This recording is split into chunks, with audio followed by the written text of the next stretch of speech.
with the show, Robert. Thank you very much. It's my pleasure to have you on. Can you tell people a little bit about yourself, please? Well, I'm married to the most beautiful woman in any room. We've been married 26 years yesterday, and she's my best friend, and she's cool. We have two adult children. Lauren is in Austin area, Austin, Texas, and she's 33 and is married to Dylan. And then James is 22. He still is at home going to UT Dallas here, finishing up his degree. We moved to Texas in 2010, but I grew up in Southern California, and I run peer groups for business owners. I bring together business owners every month to work through their problems and to find solutions and encourage each other in the journey. I've been doing that for 11 years, and I love that. In addition to that, I do executive coaching and leadership development to support my clients and their goals. And I wrote this book about accountability in 2022 with my friend Salem Thine. We co-authored it together, and we are wanting the world to understand about the freedom and power of accountability. And that's my big focus these days, is taking this out to the world so they can see that accountability is not a bad thing. Accountability is a good thing. Yeah, I agree with you on that. But what kind of sparked your interest then in and your passion for accountability? Well, I do it for a living. These peer groups are where people come into a group. They pay me money to sit in a room with a bunch of other business leaders, and they share their issues, their challenges, their concerns, and the group helps them work through their thoughts. And it gives people a place to be accountable. As a leader, if you're not accountable, if you're not being vulnerable and transparent to other people, you could be making really bad decisions and nobody knows about it because you just it's your company, do whatever you want. But people don't really know what is excellence and what you should be doing because you don't declare it. You just keep it to yourself and you go along as you go. When you sit in a room with a bunch of other business leaders who know the difference between some story you're making up and what is excellence in business, they'll call you out. Hey, that's not right. You don't do that. So you're creating this world of accountability by being in that. And so I've watched people who do it really well and how they have success. And I've watched people who avoid accountability and the struggles that they face. And so that led me to want to write this book that Salem and I have been talking about the principles of accountability for about a year, and just really feel like people weren't getting it. It seems like we've lost the idea of accountability in this world. And so we wanted to bring it back. We want to help people understand it's not a bad thing. It's not something to avoid. It's actually hope and freedom and power and good things when you understand what it really is. Absolutely. And it can transform your life, right? If you get it right. Yeah. Yeah. I mean, well, we know what it looks like when you get it wrong. And I think the question would be, what does it really look like when you get it right? And to me, what I've seen with leaders and in my own life is it's satisfaction in life. I think we've kind of given up that you don't have the right to really enjoy your life the way you would like to. You just kind of figure, I'll try and optimize the crappy one I ended up with, instead of stepping back and going, well, what do I really want my life to look like? And people don't believe they have the right to pursue their dreams or even just the quality of life that they really think they should have. And they just resolve to take the cruddy job, stick it out in a cruddy marriage, have bratty kids, have your finances in the toilet, have your health in the toilet, and then you just do the best you can. But that's not the life you really want. So I know what it looks like to pursue it. It's satisfaction, it's joy and contentment in your life. I've seen it in my own life. I've modeled it, I've practiced it, and I teach it to my clients, and they're doing the same thing. Yeah. How do people overcome, the resistance to self accountability then? Because it's natural, I think. Is it natural? Maybe we just grown and been kind of learned that way, but we kind of always want to blame somebody else or something else for our faults or for something going wrong. We're always looking for something to blame or someone to blame. So how do we get over that, initial resistance to accountability? Yeah, the first thing is to be aware when you're doing it, because it's so normal that we blame or make excuses or say we can't or just wait and hope it gets better. It's normal. That's what people do. So when you do it, they're like, yeah, okay, that's cool. And then we use some key words that are magical phrases that keep us as a victim, like it's outside my comfort zone. I don't feel comfortable with that. And we go, oh, yeah, I get it. Okay. But if you were to say, oh, I'm afraid to do that, we're like, dude, man up, let's go. But because we say it as a comfort zone, we get the blank check to not do something. And so we are so comfortable with it, it's hard to get over it. So we have to first do is identify when we're doing it. You have to look at your situation. And this is why in the book, we ask you to take a satisfaction assessment. There's two wheels with little pie charts in them. And you score in your personal and your professional life, how satisfied you are in different areas. And if you be really, really honest, you look at that and you go, okay, I'm not happy with my marriage. I'm not happy with my finances. I don't like the way we market our company. I don't like the way that our clients treat us. And you really write them all out. You declare them on a piece of paper and you look at that and you go, okay, that's my life. That's my business and my personal life right in front of me. Now, why am I not satisfied? And then when you start to write down the reasons why you're not satisfied, you see blame and excuse and saying, I can't do anything about it. And you think, well, that'll get better next year. Maybe my marriage will get better all of a sudden, but you're not going to counseling. You're not talking about anything. You're not doing anything about it. Somehow it's going to magically get better. It's not, man. It's going to get worse. So the starting point is for you to be honest with yourself. And that's why we have the assessment in the book. Yeah, it's that honesty with yourself is important for people, and I think a lot of us aren't honest with ourselves, and a lot of us, kid ourselves or sometimes just hide from it. And I don't know why, other than it's awkward, really, when you think about it, you don't want to admit anything. The problem with not admitting it is nothing gets better. If you had cancer and you didn't tell anybody, you'll still have cancer and then you'll just die from it. So there you go.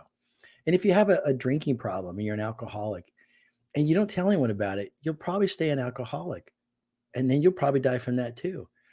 But if you really, really, really, really, really want to change, then you got to talk about it. You got to own it. And you got to let the world know this is something that I'm not happy with. This is not the way I want to live. And the reason you have to let people know is because you'll back out of it. It's like you're going to be on a diet. I'm going to lose weight. I got to lose weight. I'm not going to eat any junk food for a year. And then, like a week into it, your buddy has a party and there's all this pizza and chips. And you're like, well, tonight I'll just have pizza and chips. But nobody knows you were going to try and lose weight. So nobody can go, I know you're trying to lose weight. So I brought this salad for you. I can support you. And you know what? John's on a diet. So let's not have pizza tonight. Let's all make sushi. They could join you in the journey. They're not going to do it for you, but they can support you and they can ask you, how's the weight loss going? Hey, you want to work out with me? When you invite people into your journey, it gives you a chance to stick with it. Otherwise, we let ourselves off the hook and we give up. That's why we've got to put it in writing and we've got to invite people into our journey so that we stay true to what we want to be. Yeah, I think we always look for the path of least resistance, don't we? So I think it's our job, if we're trying to be accountable, is to, make that path that we want to go down, more accessible and remove some of the resistance Easier. along that path. Yeah. Yeah. It seems So easier, but it's not because you have to live with the consequences. Key to this whole concept of accountability is that our actions have consequences. But I think in this world, we don't see a connection to our behavior and our consequences. All of a sudden, we're out of money. We're like, hey, my company doesn't pay me enough money. But you spent all the money you had. You got money from them. When you took the job, you liked the money they were giving you. You thought that was fine. But then when you don't manage your well, you want to blame your company. They're not giving me enough money.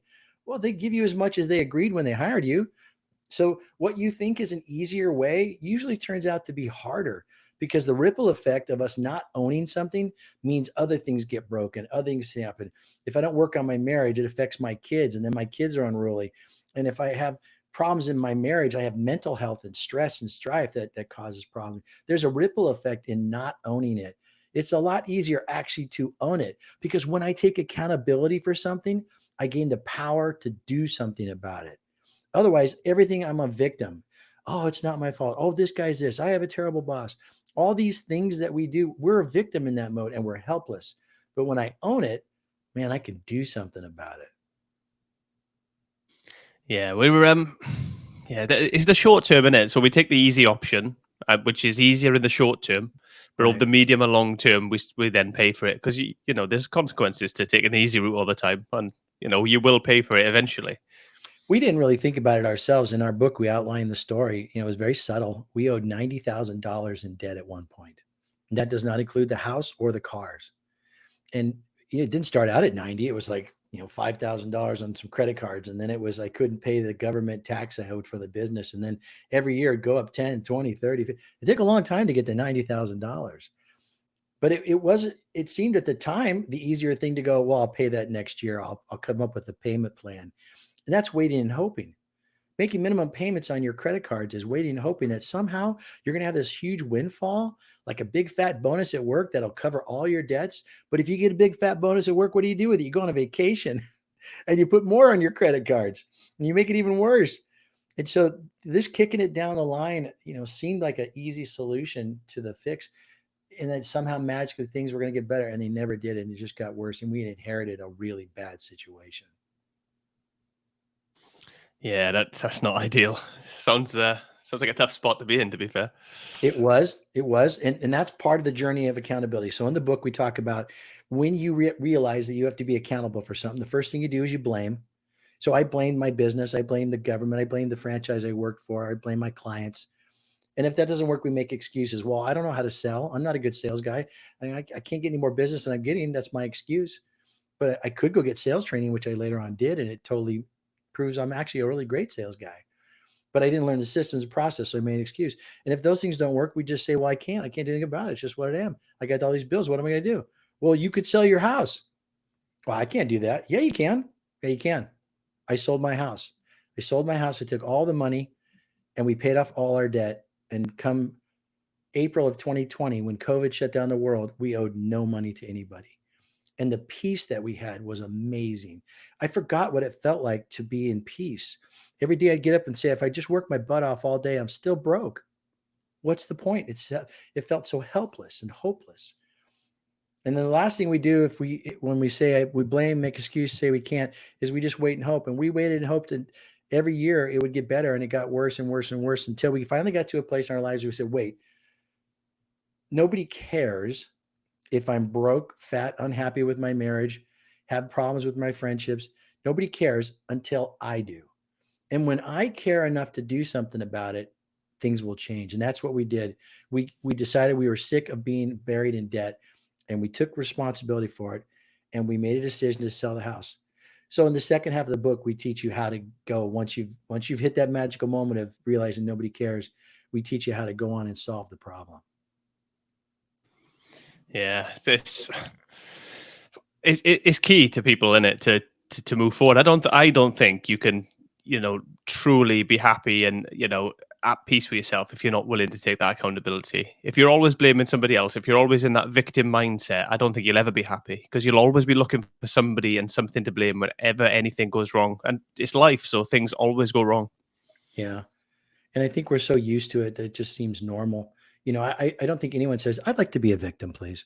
But they do. They act that way and they don't recognize it anymore. Think of the last thing you blamed. If you were late to a meeting, what did you blame? Traffic. That's Your usual. alarm clock didn't go off, right? You didn't see the note. That's an excuse. I didn't see the note that said we're meeting in this building, and so I went to the other building. That's an excuse. You should pay attention. We have had a meeting every week. Why did you not pay attention? That's very simple to look at the reasons why we're unhappy. It's us. We're doing it to ourselves. We're living a life full of blame and excuses and saying, I can't do anything about it. And you're a prisoner, but you don't see yourself as a prisoner. You just see yourself as getting screwed by the world. You're not. You're screwing yourself. That's all you, baby. You own it. But the cool part is, not to depress you, the cool part is that once you own it, you can do something about it. And to me, that was very inspiring. It was very encouraging that, hey, we got into this mess. We can get out of it. And we did. Yeah. That's what taking accountability is, isn't it? It's taking the power back, really. Yeah. Yeah. Yeah. That's the great way to say it. Take the power back. Yeah. And on the other side of that, once you own it and you have a plan, you can go through with it. It may suck, but so is being a victim. And it may be something you have to really work a while for, but you can find a solution and you can make it happen. And when you're in that mode of solving your problem, you'll be surprised how many people will come around you and encourage you and support you because you want to better your life. And then you'll figure out how to do it on that one and you'll conquer it, and you'll go find another one you're not satisfied and you will conquer that. And then the list goes on. And we went to marriage counseling to work on our marriage. And I started going to the gym and working out because I was super fat. And I was like, I'm not healthy. I'm not happy with my weight, but I didn't want to do anything about it because I can't. I'm just fat. Well, yeah, you can. You can stop eating and drinking so much. And you go to the gym once in a while and go for a walk. And all those things that I wasn't willing to do were just holding me a prisoner. So you have the right to do it. You have the opportunity. And that's exciting because that means life's going somewhere. Absolutely. What's the hardest truth you've had to face, Robert, in your kind of journey towards this accountability? The hardest truth that I would face or anybody in the journey? That you face personally? I think the hardest truth was that I had to admit to the world and people in my life that I didn't do a good job. It's embarrassing to have to admit to companies who hire you to help them work on their business and get things done and be better, to have to say, yeah, I screwed up big time and I owe $90,000 and I'm broke. And you look like a failure. That's how I felt.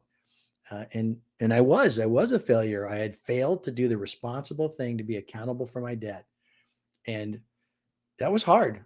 And when you put the house up for sale and neighbors come by and go, "Where are you going? Where are you guys moving to?"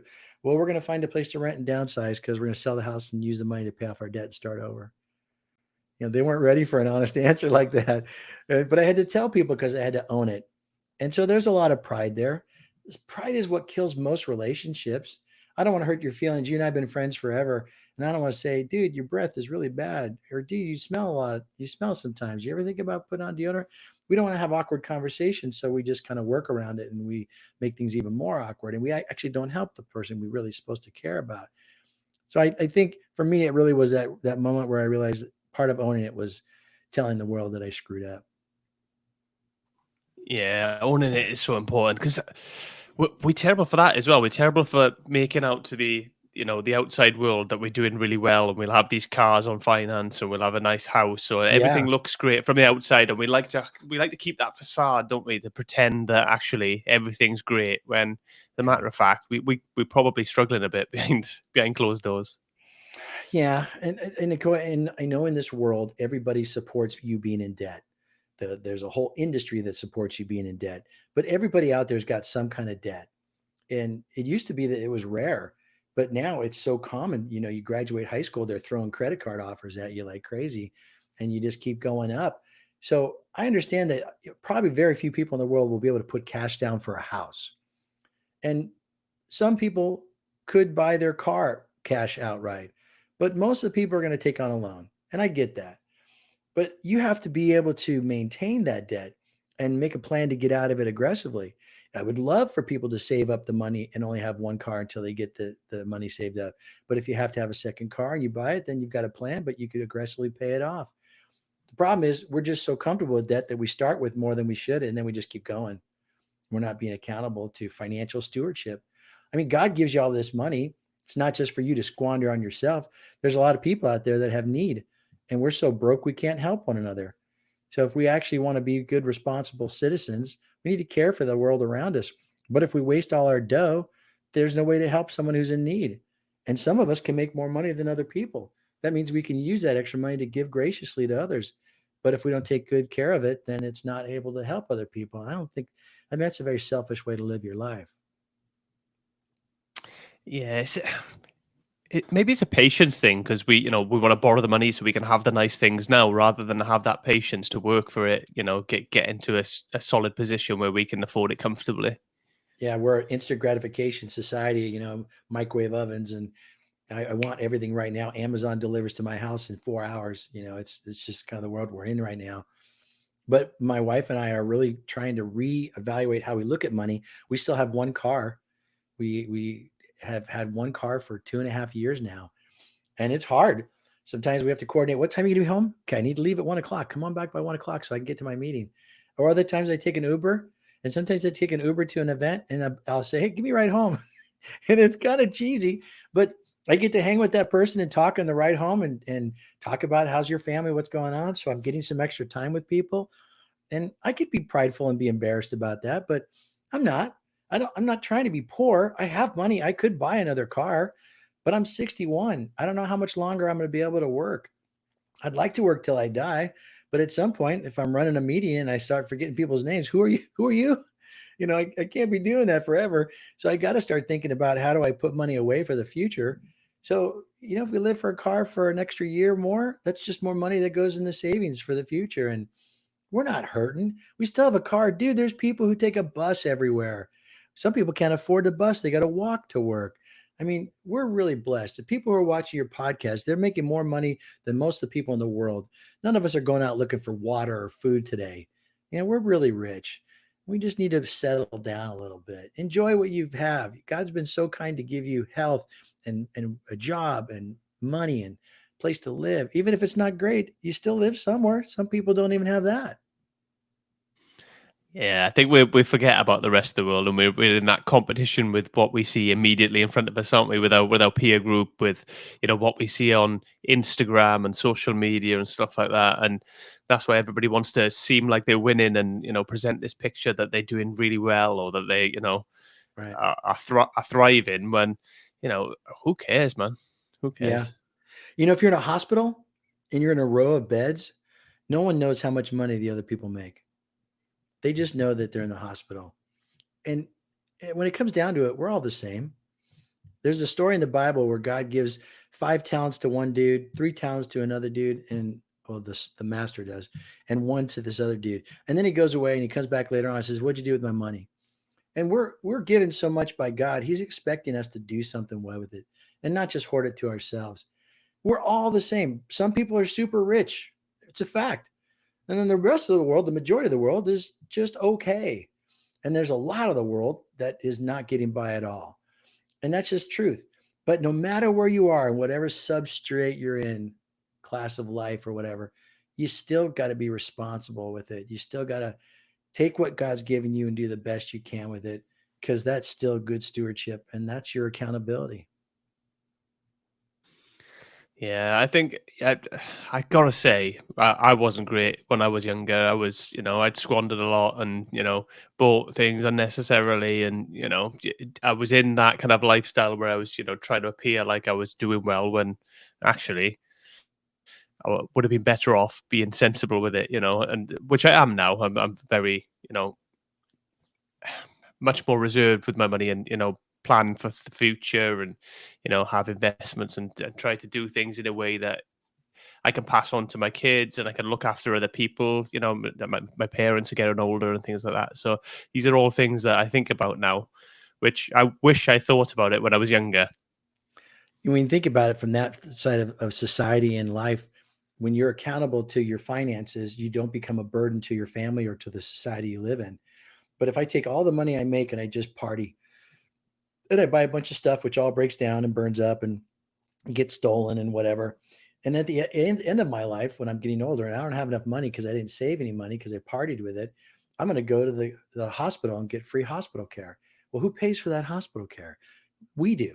So that's all coming out of everyone else's pockets because you weren't responsible with your life. You didn't take accountability for your future. And then when you don't have a place to live, where do you go? You live somewhere the state provides you a place to live. Well, who pays for that? So you and I are eating the lack of accountability to the world around us. Now, that's called charity. And it used to be that we just cared for one another because we were kind and we were unselfish. But now we've expected the government to do it, and the government sucks at doing that. And so we're going to ask them to do something that all of society should be doing anyway. We should be caring for one another, looking out for each other, inviting someone to come and live at your house when they can't afford it. But because of the way the world is now, you can't have someone come and live at your house because they fall and break their leg, they sue you. And the courts allow you to get sued, you lose your house. So there's all these things that are just making everything so complicated anymore because people aren't taking accountability for their own lives. That's the starting point. Own your own life and then build out from there. Absolutely, it's key for people to do that, and you see so many people don't do it. I experience it every day where people are just making excuses constantly. And how do you break through to those people? For me, I have them take the assessment. And so you can go to my website, nobodycaresbook.com. And for free, you can take our assessment. We don't ask for your information. We don't know anything about you. It's just your deal. And you can score your satisfaction in your personal professional life.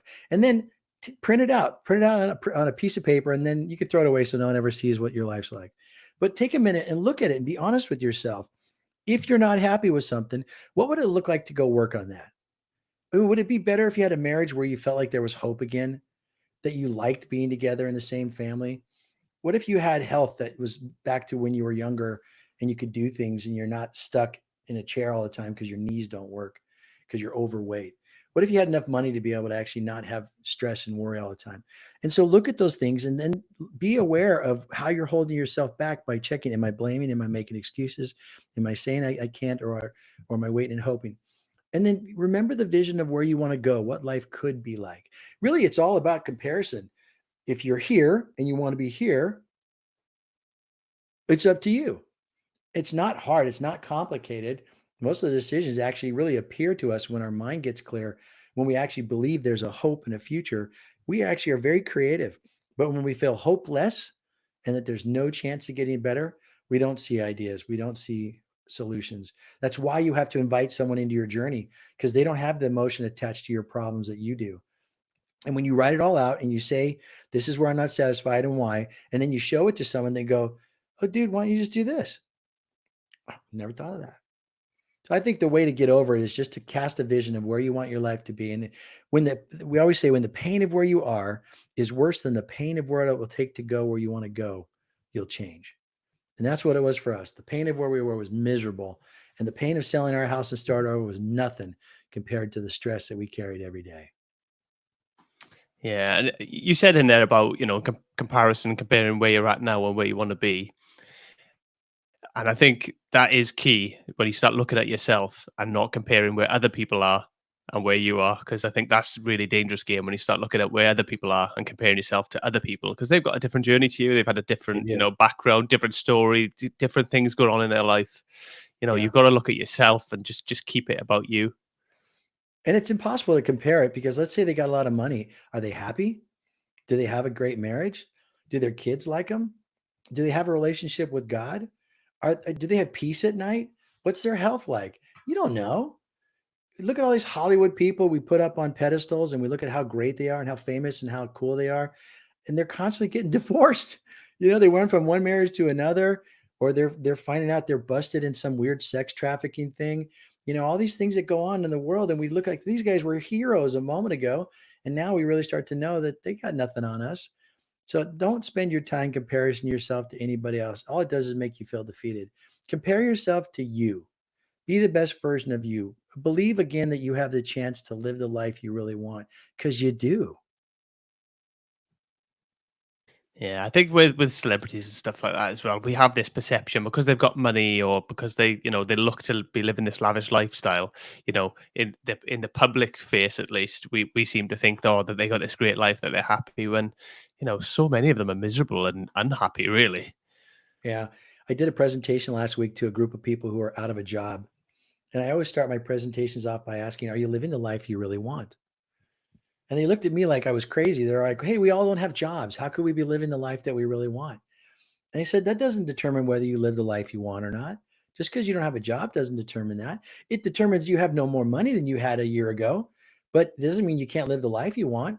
Because when you get the job, what are you going to do when you have the job? Now you're going to work really long days and nights because it's a brand new job. So during the time you're out of a job, you're picking the kids up from school, you're going to their baseball practice and cheering them on. You're having dinner at the table, you're tucking them in for bed, you're getting a good night's sleep, and you're hugging your spouse and enjoying the family time, maybe visiting with a friend. But when you get your job, all you do is work. Head down. I got to get this. I got to get good at this job. I just got hired. I got to prove myself. Now they want me to travel, and I got all this stuff I got to learn. And now you're not having the life you want either, because you're never home with the family. Again, no matter what you have, it's never enough. So you have to decide, I'm going to live the life I want, regardless of what life does to me. So when I have kids that are at home, it'll be hard, a lot of work, but I'm going to enjoy the life I want. And then when they move away and grow up, I have a different version of enjoying the life I want. And if I have a lot of money or a little money, I'm still going to decide, well, with what I have, I'm going to enjoy it. And it doesn't take a 400 bottle of champagne to enjoy a party with a friend. It could be a cold beer in the back of a truck with the bed down. It does, it's or nothing at all. Just sitting and reading a book with someone and being in their company. We make it too hard. Life is full of things to have enjoy with. Yeah, yeah. I think it starts with understanding who we are and what we want out of life, doesn't it? Again, it starts with looking at ourselves and understanding what we want, rather than looking outward and seeing what everybody else has got and thinking, oh, Yeah. well, maybe I'll try that. Yeah. When you look at your life and you compare to where you were a few years ago, you've probably learned a good bit from what you were, let's say, 5 years ago. And in most cases, we're always getting better. smarter, better at doing stuff. We don't screw up as often. We learn from our mistakes, right? So we're always moving towards that. But if you were really to have intentional life, you'd focus on the things that give you more joy. Instead, we just work a job. I'm just going to work my job. And that's it. I squeeze in whatever else I can do around it. That's lame. Look at the life you want, put that in first, and then have a job that allows you to work around that. I love what I do. I'd do it 10 hours a day if I could. I don't have anything that this is fun for me. I love what I'm doing. But I also love my wife and I love my kids and I love having time with my friends. So you have to have a balance of putting things in so you have a balanced life. It's not just all about work. It's not just all about money. This is where you get to decide, what does your life look like? What do you want to look like? And then go chase it. Absolutely. And the thing I hate the most is when people put their life on hold, where they work and they think, when I retire, I'll do this. When I retire, I'll enjoy my life. I'll spend time with my Yeah. family. I'll do these things I've always wanted to do. And I hate that, putting that life on hold. You might never get there. You might never get there. And I've got a client named Ben who has multiple companies. And he told me years ago, I have built my businesses around my family life. And so I will focus on what I want to do as a husband, what I want to do as a daddy, and I will work everything else around that. And he does. He does. He took his whole family away for a year sabbatical last year and a half ago. And they pulled him out of school and they traveled the world and went to different places. The kids did school online and they lived at weird places and they went from place to place just experiencing life because they wanted to really have a year where they could step back and say, what do we want our lives to really look like? What do we want our family to really look like? And it was just a time to reset everything. Now, maybe you don't have the money to travel around the world, but you could take your kids out of school for a year. They could take online classes. You could homeschool for a year. Homeschool is like 15 minutes of work and then you're done. It's like easy, but you could go do whatever you want to do. Don't say I can't. When you say I can't, you really mean I won't. And when someone says I won't, then you have to ask, well, why not? Isn't that the life you want? Yeah, well, then go do it. So don't say I can't. That's self limiting. Say I won't, and then go figure out, okay, why won't you? And go fix that. But you should be able to pursue that. Yeah. Or even sometimes it's just, I don't know how. So then your job becomes figuring it out, right? Yeah. And that's why you be vulnerable and share your story with other people. And you go, this is why I'm not satisfied. And they can look at that and go, what do you want to do with this one? Everyone's gone through the same junk. You're not going through anything someone else hasn't gone through. There's nothing new under the sun. It's the same stuff. It's just a different shape or size or color or flavor, but it's the same stuff. So when you share with someone, the problem is we get so much head trash that we can't think logically. And we have this unconscious bias that we think this is some huge thing. I'll never get it done. But you show it to someone else, you're like, oh, yeah, just do this. Oh, really? Because they don't have any emotion attached to your junk. So it's easy for them to have a very clear solution because it's not their problem. That's why you invite people into your journey. Yeah. And I can't remember. I think was it Roger Bannister, the runner that broke the 4 minute mile? I think he did. The original run. I can't remember who it was. Anyway, until he did it, nobody thought that it was possible, and he couldn't do it. And soon as he did it, Now hundreds of people everybody's have done then got on smashed it. Now everybody does it. Now it's it. Yeah. expected. So, Yeah. and I think that's important as well when you have people in your life that have already done stuff. That they've gone there and done it. It kind of breaks that barrier a little bit and breaks the mystique of stuff a little bit. So you think, oh, I can't do this. But if you've got somebody there that already has, I don't know, quit work, gone around the world, homeschooled their kids, now it really opens that door of possibility. Yep. Yep. That's why you listen to other people's stories and you find hope in that. The other thing is you don't want to waste an opportunity. This year, a guy who's my age died in his sleep, just died. And hey, we're not old. I'm only 61. That's older. That's not old. And he's my age and he was super healthy. He ran triathlons. Really cool guy. I knew him since high school. And then he just died in his sleep one night. And I was thinking, wow, I guess people at my age just die in your sleep. You don't know what tomorrow has for you. And so I think for us to squander one more day of thinking, well, maybe next year, or maybe if this happens, I'll be happy, or maybe that. Don't let someone else determine your happiness. That's up to you. You determine what you want your life to be like. You put in the things that you care about. You drive the story. Yeah, I think. I think we spend a lot of time kind of driven by society and like what around us and like trends and stuff, don't we? Rather than again, just taking a step back from it and just looking in. We never look in. I don't know why we do that though. Maybe just because we're thinking there's nothing you can do about it. I really do think there's a spirit of defeat in our world these days. People have given up, like Henry Thoreau said, people live lives of quiet desperation. I don't know why. We live in probably the most advanced, well, we are in the most advanced times of our world. If you look at the history of our planet, we're doing more in technology and getting more things done. We have more benefits, more things at our fingertips than our ancestors ever dreamed of, but we're miserable. How messed up is that? And so I remember you're a little younger than me, but when first technology was first starting to come out, they had all these things about this thing will mow your yard for you. This thing will calculate these things in a fraction of time. And all these things were going to save us all this time. And in life, we're going to be sitting around in lawn chairs just watching the sun go down with a drink in our hand. And all I did was give us more hours to work because we took our work home with us.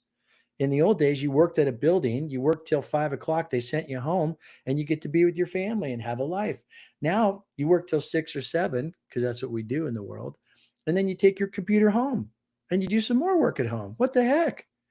All this technology just made us a slave. I got a computer in my pocket that constantly barks and yells and burps at me, and it interrupts every thought that I have by text messages and phone calls and things popping up and apps. And no wonder we don't get any chance to think clearly anymore. So we've created this world where we're over inundated with interruptions and distractions. Maybe we don't have time to step back and think about what do I want my life to be. Yeah, technology's definitely blurred the lines with work, especially where people are taking it home, and there's no off button now. You need to kind of be able to switch off. And even once you finish your work, maybe if you're at an office, you're staying at the screen all day, you get home and then guess what? You're on social media looking at a screen and just your head's in that. You're not living life in the moment. Yeah. Yep. But that's your choice, right? No one's standing over you with a stick at night, beating you on the head when you're not working. And if you got a company that demands that you work at night or you're fired, you need to find another job. Or if you're not good at it, that you got to take it home to make up for the stuff you couldn't get done during the day, you need to find another job. But that again, that's your choice. Yeah, and ultimately, some people will have, if they enjoy their work, might want to do work at home, and they might, if you're happy and it's not, making anybody else miserable, then so be it. But I think that'll be few and far between out of the Yeah. majority of the population. We all want a bit of downtime. We all want a bit of time with our family or our loved ones, in whatever way that is, or even just some time to go and enjoy some sport or whatever Yeah, it is that you're into. And I think that's important for your soul, just to have that it little, is. just bit of fun and relaxation. You got to pour back into yourself in order to pour into other people. If you empty your bucket all day, you've got to go fill your bucket up at night. And you can't go home and do more stuff and continue to drain your bucket. You go home, you got a family, you're caring for your wife and kids, or your husband and kids, and you've got bills and you got neighbors and you got chores. And so you get to bed at 10 or 11 o'clock because you watch 3 hours of Netflix, so you don't get a good night's sleep. And you're just constantly wearing yourself out. How are you going to show up and make great decisions at work the next day? You're not creative. At the very best, your butt's in a chair. So you did the responsible thing, you showed up. But the accountable thing would be to get a good night's sleep so you're ready to come back and bring your A game to work. But we're not allowing ourselves to rest and refresh. And we need that if we're going to be our best. Absolutely. Yeah, it's it's a vicious cycle. It seems to be, at least for. I mean, I've lived it. It's not great when you're constantly tired. You just feel like you're just treading water. You're treading water at work. You're treading water at home. You're not giving anything what you're capable of. Yeah. And if anyone listening to this podcast is saying stuff like, you don't know my world, you don't understand, hey, send me an email. Tell me all your stuff. And if you're okay with it and you're not going to be offended, I will give you an honest answer where I point out your blame and your excuses and you're saying I can't, or you're waiting and hoping. I will help you see it, not to offend you, but to help you see you actually can do something about it. And I've heard all kinds of excuses since I wrote this book. Well, you don't understand my financial situation. You don't understand my boss. You don't understand my spouse. Okay, I get it. I'm not saying it doesn't exist. I'm asking you, what are you going to do about it? So if someone feels stuck and they want to talk, they can reach out to me. I'd be happy to help them. Yeah, we all think our problems are worse than everybody else's, don't we? For some reason, I don't know why that is. I think it's just because it's personal, and I suppose we're the main character in our own life. I suppose Yeah. so. Yeah. It's a one-man play on the stage and it's all about me and I'm talking about me and listening to me. Yeah, it seems to be the way. So our problems are always worse than everybody else's, and Yes. we have this thing that we whenever like if somebody's tired, I don't know if you've ever experienced this, but if someone's tired, it seems to become a competition with people. Oh, Yeah. I'm tired. I only had 2 hours sleep. I had 1 hour sleep. It's like it's ridiculous. Or they'll brag about working late at night. I worked late. I worked till 7 o'clock. Oh, I was up till 1 in the morning last night. Oh, you're worse an employee than I am. Look, if it takes you till 1 in the morning to get your job done, you suck. You shouldn't have that job. Go get another job. Work at the grocery store and bag groceries. If you can't handle what you do in the hours that you're supposed to do it, there's a problem. Either the company doesn't know what they're doing or you don't know what you're doing, but you shouldn't have to work 12 hours a day to get stuff done. Something's wrong with that picture. Yeah, that's not very efficient, is it? Let's be honest. It's not. And all you're doing is a false sense of security for the company because someday when you quit because you hate this job because you have to work 12-hour days all the time just to get by, they hire someone else and that person's like, I'm not going to work like that. Or they realize how much work was actually being done because you were taking it home every night. And the person that they hire fails miserably because they had no idea how much it takes to do that job. It probably needs two people to do that job. But you weren't being honest enough to say this isn't working and let the company really make a change in a process, in a procedure, in a training, something. You shouldn't have to work 12, 14-hour days to get by. And even if the company knows it's happening, if you're still doing it and it's not causing them a problem, they're going to allow it. They're not going to stop you. Some companies will. Some companies recognize that when our employees are overloaded and burned out, they make mistakes. I have a lot of clients that are in the construction industry, and I have a group of safety managers. And if you're tired, it's just the same as being drunk.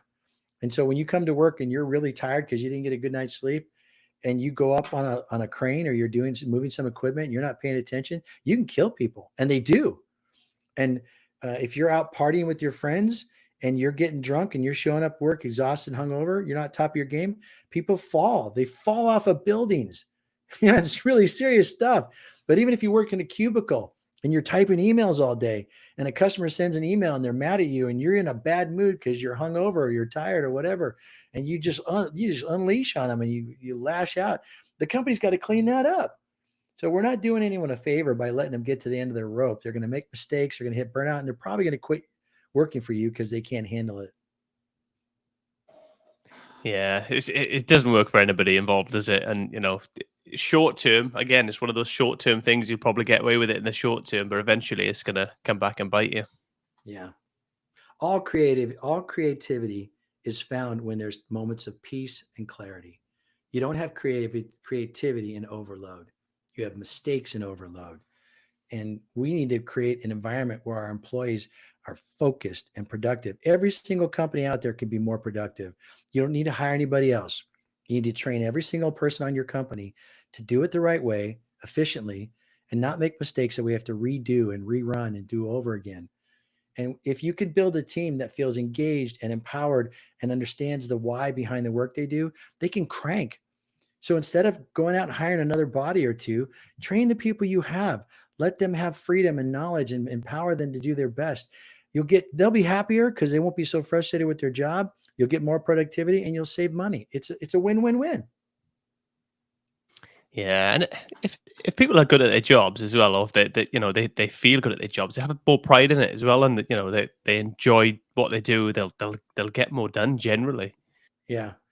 Yeah, that's that whole Maslow's pyramid of the hierarchy of needs, where at the very base of the pyramid, you show up for work to get a paycheck, so you have food and shelter. But every part of the pyramid, once you have it provided for, it no longer motivates. So when I get the paycheck, now you got to give me something else. Now I want a title. I want recognition. I want praise. So that's the second part of the pyramid. But that only works for a while because I can only promote you so far, and then I can only praise you so often. So what at some point that person still doesn't find it rewarding, and they're no longer motivated.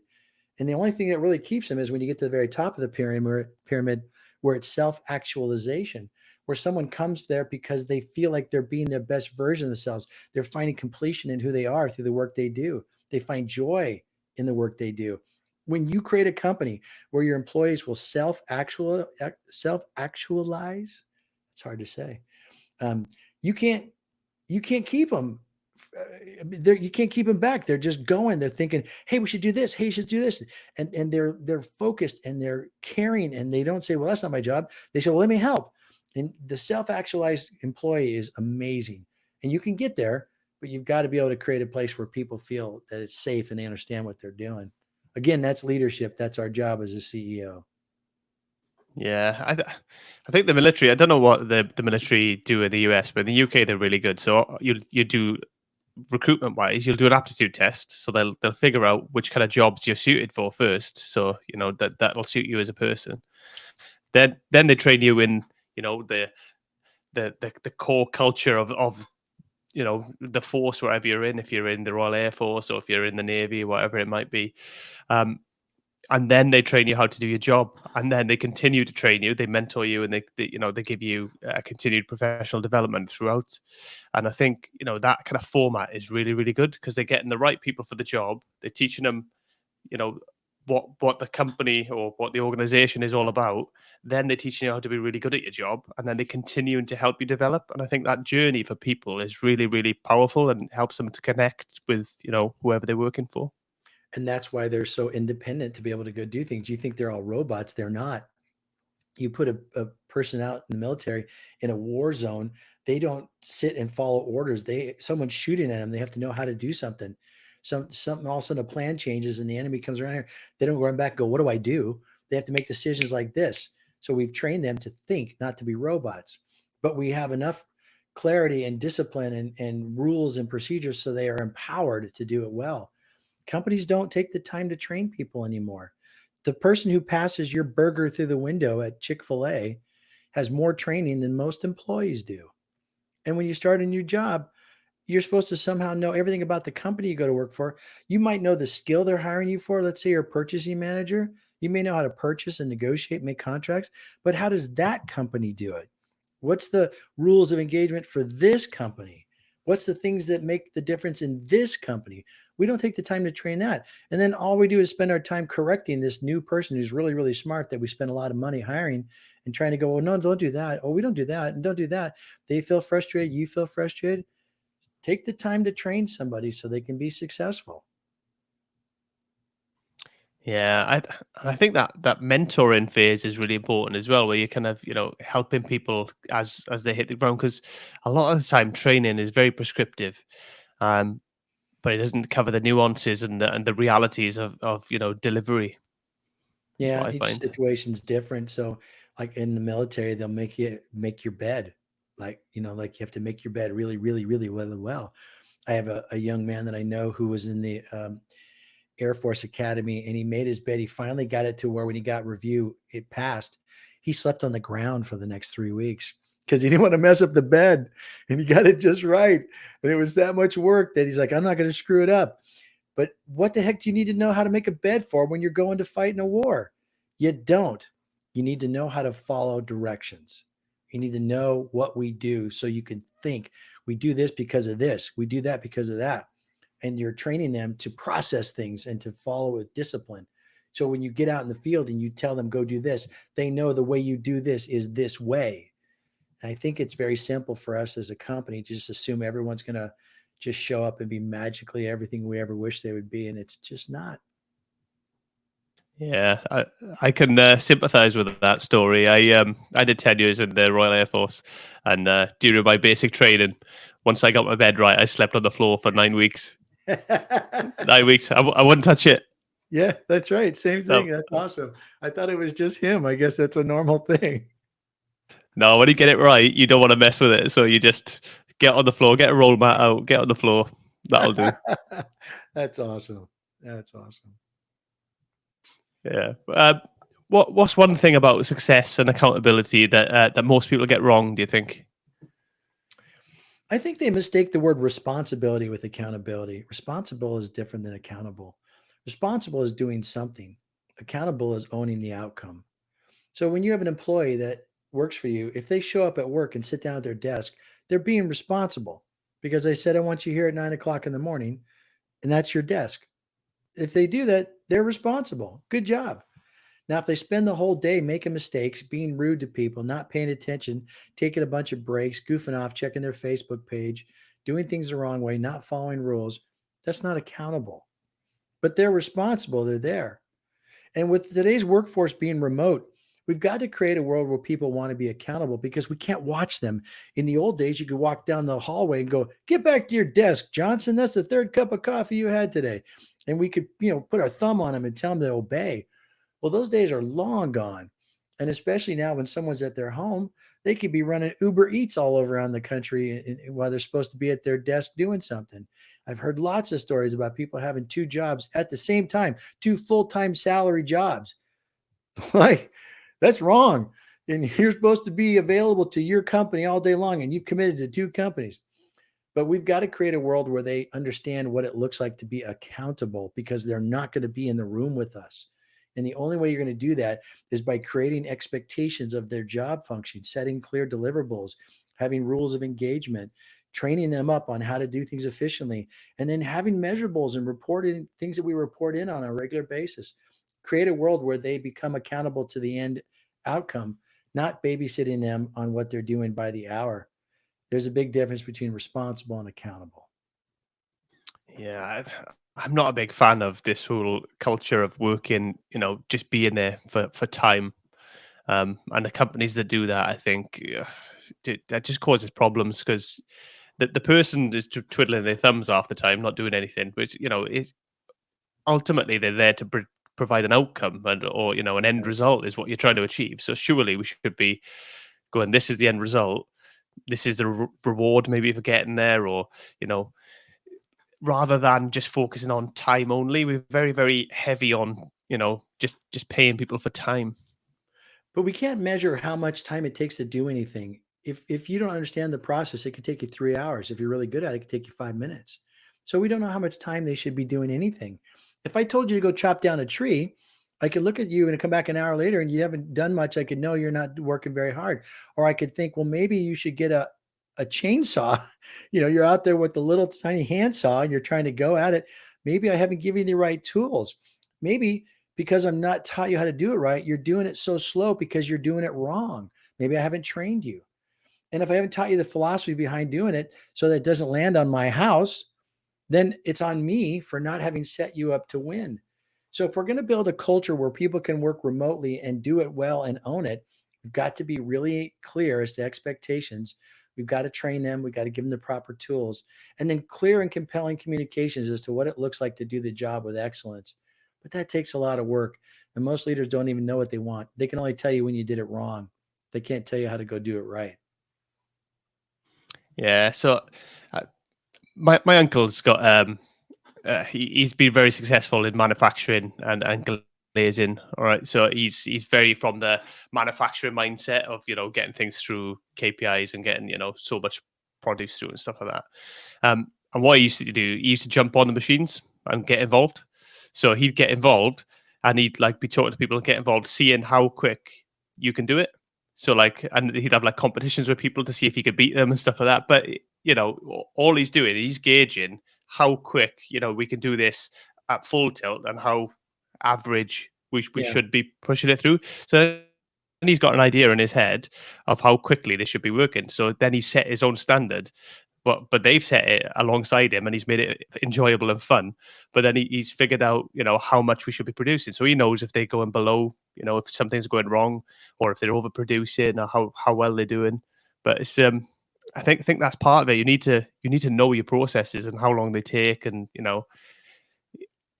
allow not only how long they take as a one-off, but allow that kind of range of motion, Yeah. because you'll have high performers, you'll have low performers, etc. And even if your shop is customized where everything's unique, you still know placing the order takes this, getting the materials takes this, packaging it takes this. There's still an awful lot we can know and we can optimize. And then even if it's a custom shop, you can always still say, well, based on a history, this usually takes 4 hours. So we'll gauge it for 4 hours and see how it goes. There's always ways to be, again, back to optimizing our business. And I think employees value that because I don't want to be set up to hopefully make you happy. I want to know that if I do my best, that you'll be happy because I do want my boss to be happy. It makes my work relationship better, it gives me joy. But if I don't know what to do to please you, it's frustrating. No matter what I do, I feel like I don't make you happy. That makes them not want to be there.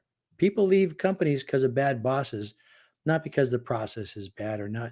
Sometimes it's about the money, but it's usually because of bad boss not telling them how to do their job, not appreciating the work they do, not recognizing them. It's not that hard to do that. Yeah, I think you need to understand it properly yourself, don't you, before you can, start judging how well people are doing, really. And I think taking that time initially to understand, what's involved in the process and how long it might take, and the effort involved will really give you a good level of empathy as a boss, really, to figure out, where you should be at. Yeah, I agree. Yeah, so it's a difficult one though. It is a difficult one, I suppose, and especially like you say with this custom things, and this stuff is, you know, different, takes different times, and I suppose when you're in a leadership position, a lot of the time you're so focused on what you're doing, you don't want to get involved necessarily in everything else. Yeah, but you are the leader. You got to own it. So whatever it takes to get the job set up and do it right, you got to commit to that. But then again, that's why you hire great people because you don't want to have to repeat it over and over again. You want to bring on teams, let them know what it takes to do the job and delegate it to them while you go create some other vision and some other opportunity. Yeah, absolutely. Um, if you could eliminate one obstacle from people, from that keeps holding people back from accountability, what would it be? I think it's pride. I think people don't want to look, I don't think people want to be known for all the things that aren't going right. But I don't know anyone who's got a perfect life. And I most of my friends have problems, challenges of one or another. Great couple, love each other, solid human beings, messed up kids. Great business owner, everything's going good, angry at the world, doesn't know why, lost his faith, bitter at the world. There's just stuff. Everybody's got stuff. I always describe it to my clients like we all walk around with a big bag of crap over our shoulders from our childhood to our journey through life and divorces and bad bosses. And it just stays with us. We take it with us everywhere we go. We need to create a place where people feel like it's safe to be real. But the pride of people prevents them from wanting to be honest and go, I don't like my life, or I don't like this, or I need help. And without being willing to be real, you're never going to get help and you're never going to get it done. So I think pride is the biggest obstacle. Yeah, we've got to be willing to be vulnerable, haven't we? And ultimately, that's what part of what I'm doing on my podcast. I'm willing to be vulnerable and open, and share my life, my experiences, my weaknesses, my failures, and to encourage other people to do the same. Because I think it's really important. Because I think once you are willing to be vulnerable, you'll build better relationships. Your life will get better. People will have more empathy for you and more understanding. You seem to get more support. Things just seem to kind of fall into place a little bit when you're willing to do that. I think you feel better too because you're carrying around this stuff you think nobody knows, cares about, understands, and they do. But all it does is make you feel alone, makes you feel frustrated and sad. And when you lay it down and acknowledge it and make a plan to change it, there's hope and people will rally around and encourage you. So don't be so prideful as to not be real because with that journey of being honest and vulnerable and transparent, there's a chance to improve it. It works. Absolutely, and I think it encourages other people around us to be vulnerable as well, because they feel safe. Then once you bring your wall down and you stop Yeah, presenting this fake world, or wearing a mask as I call it, then I think other people will generally bring theirs down as well. But you've got to kind of lead the way with it. I agree. And if the people you hang out with don't respond that way, you probably need to find some better friends. Sometimes, after enough of a life of you feeling like a loser in your marriage, in your health, in your job, you start to think you're a loser. And when your friends around you don't respond in a way that affirms you, encourages you, that adds to that lie. But you were born a 10 and you're going to die at 10. You're fearfully and wonderfully made in the image of God, and you are awesome. But because you didn't do a great job as a parent, because you're not doing a great job as a spouse or as a son or daughter or friend or student or business owner or employee, all those things that we do for roles, we start to think that we're not great. But you will never perform any role higher than what you think you are. So if you think you are a 5, no job you do, no role you play will ever be higher than a 5. But if you can go back to acknowledge that you're a 10, everything else can improve. And that's a great journey because there's hope in that. When you were a little kid, you thought you could be Superman. You could jump off of buildings, fly through the air. And then life got in your way. And now you start to doubt yourself. And then you didn't do so good here. And you got divorced there. And you lost this job. And you lost this money. And now you start to think you suck. You don't suck. You just made mistakes. We all make mistakes. But you own it. And you go back to the fact that you're a 10 and that you can do this. And you start working on it. And you move up from whatever your score is in all these categories bit by bit by bit because you already are a 10. Yeah, and there's nothing wrong with leaving people behind. Ultimately, if we outgrow them and, we're growing in different directions, it's okay. I think we struggle with that, with like kind of letting people go. And it's not in a horrible way. It's not, No, it's not that we don't love them anymore, we don't right. like them anymore, but sometimes our journeys just take separate paths, and we have to walk that path. And we can still, have contact with them here and there, but we might not want to spend as much time with them if they, if it's having a negative impact on who we are and what we're trying to achieve. Exactly. Yeah, exactly. And coming back to the kids thing, yeah, I mean, you just watch kids; they're brilliant, and they just live in life. They're great. They're great to watch. They just after it. They don't care whatever Yeah. comes into their Yeah. world. They just make a way to enjoy it and get the best out of it. And I we could watched all my do with a bit nephews. more of that. I watched my nephews jump at the other day. They were standing next to my niece. So these are my great nephews, and they're just 3 and 5 and 7. And they just jump vertically. They just jump for no reason. Just jump up and down. And what are you excited about? I don't know. just jumping, They're having a great time in life. And then life gets in the way and we don't jump anymore. Now we just kind of mope around feeling like everything sucks, and it doesn't. You got to go back to the joy of a child. Your life is good. Absolutely, I want more of that joy, more of that childlike joy. Honestly, my daughter, she's 7. She had we had a parcel delivered, and it had a big cardboard box that it came in, and never seen somebody so happy. Just loved the box. It's turned into stables now. It's all developed and everything. But honestly, she loves it, and like just the joy and that the imagination to just like we just be like, oh, box. But they just love it, don't they? And they just honestly Yeah, played with it for absolute hours. And it's still in the corner now. It's got like all shavings in it for little toy horses and everything. Now it's a whole thing. that's awesome. Yeah, that's how we should live. Enjoying life in the mind of a child. Yeah. Absolutely. Robert, where can people find you if they want to get in touch with you and find out a little bit more about yourself? Yeah, our book is available on Amazon and bookstores around the world. And you can go to our website and buy it from us at nobodycaresbook.com. And then when you're there, you can send me a note. There's a contact form. I'd love to hear from you. If you listen to the podcast and you learn something or you have questions, I will answer every single email that comes my way. And you can take the satisfaction assessment on that website for free. So I encourage you to go do that and really be really, really honest with where you are today compared to the vision of what you want your life to be like, and score it honestly, and then go share it with somebody or share it with me. Email me a copy of it. I'd love to know.